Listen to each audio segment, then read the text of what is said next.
Hello, everyone. Musings of an Ikigai Scholar continues this week with our needs for change and growth. The less time spent on smartphone, the more opportunities you have for change and growth. The younger you are, the more dire the needs.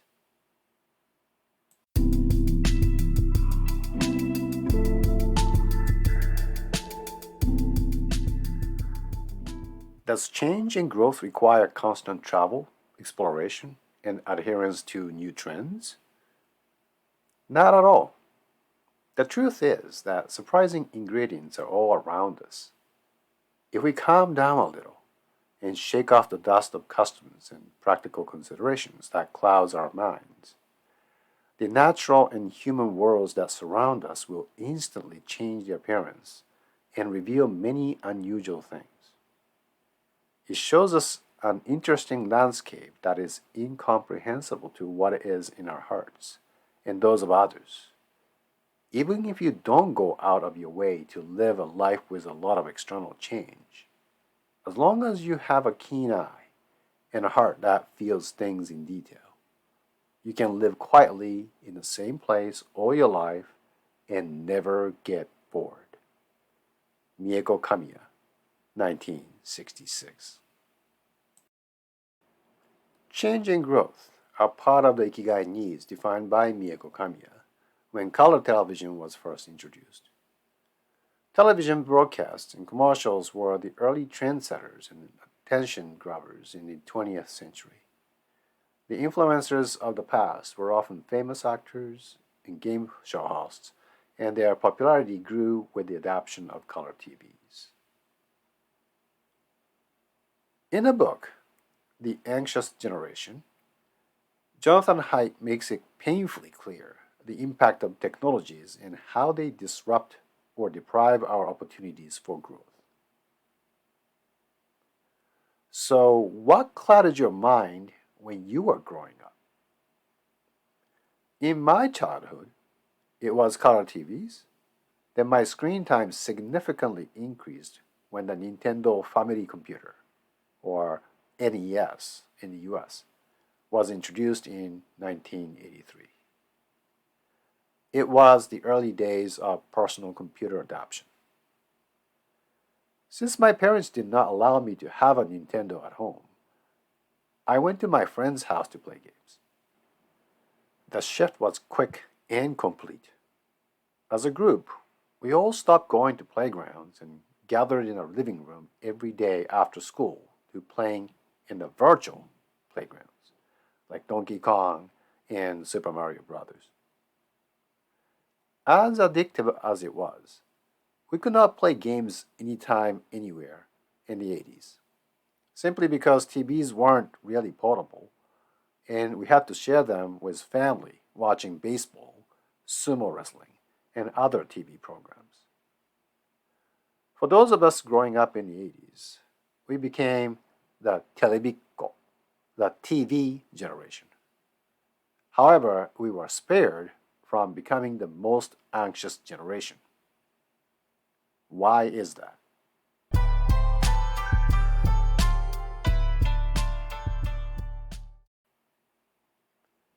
Understanding the play based childhood. It turns out I was benefiting from the play based childhood.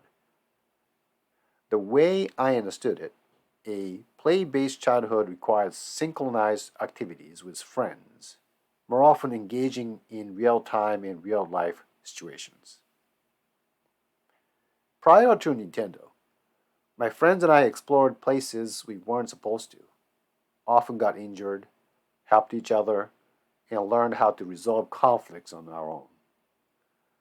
Haidt says these are the things we should be doing and learning as children. After the arrival of Nintendo, my friends and I moved our place of engagements to someone's living room.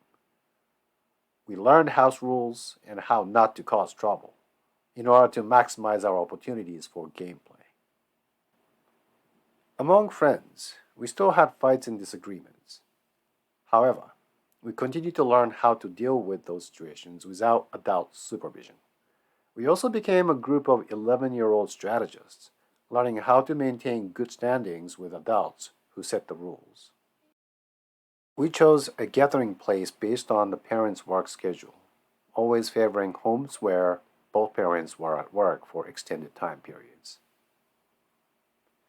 So I agree with the author that play needs to include real-time interactions with friends. And I was shocked to see the decline in kids meeting up with friends on a daily basis.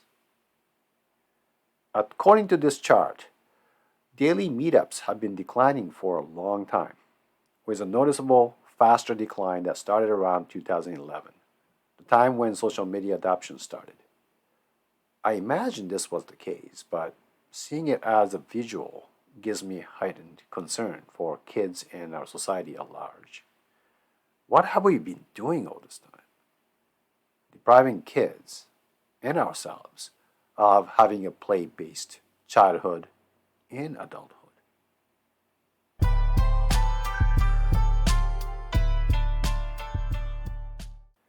The growth blocking phone-based childhood.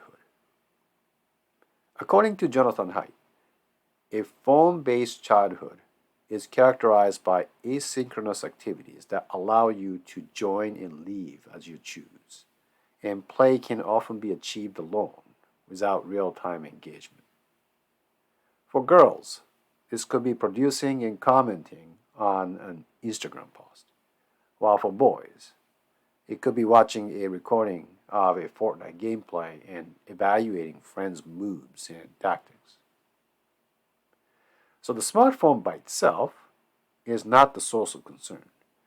It is the combination of the portability of the screen paired with the applications that are designed to drive anti-growth behaviors. In other words, apps that are designed to deprive growth opportunities from children and grown-ups. Therefore, the 21st century mind-clouding dust is a combination of push notifications, games, and social media. By design, they are very hard to shake off.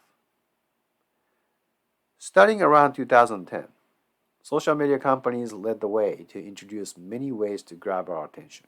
And today, some of us are receiving hundreds, if not thousands, of notifications and willingly fragmenting our attention on a daily or minute-by-minute basis. Let me ask you this. Do you remember your life before push notifications? Do you miss it? I do. If not already, shut off those push notifications. I'm sure you've known your devices come with features to turn them off all the time or based on a specific schedule, like when you're supposed to be sleeping. When installing an app, companies will make sure the push notifications are turned on by default. They fully intend on owning your precious time, and their goal is to take away your change in growth opportunities in order to increase their revenue. So let's fight. Let's spend our precious real time for people and nature. I haven't finished reading the book, but my mind has become clear. I've shaken off enough of the dust to see the connections between the phone-based childhood or adulthood and the anxiety epidemic. And the impact is far-reaching in terms of geography and demography. The real good news is we can all do something about it individually and collectively. I've already turned off notifications. So the next step for me is to plan additional activities to connect with family and friends in real time. Find ways to explore nature, and that includes familiar urban areas like Asakusa during cherry blossom season. Thank you all for listening to this episode of the Musings of an Ikigai Scholar.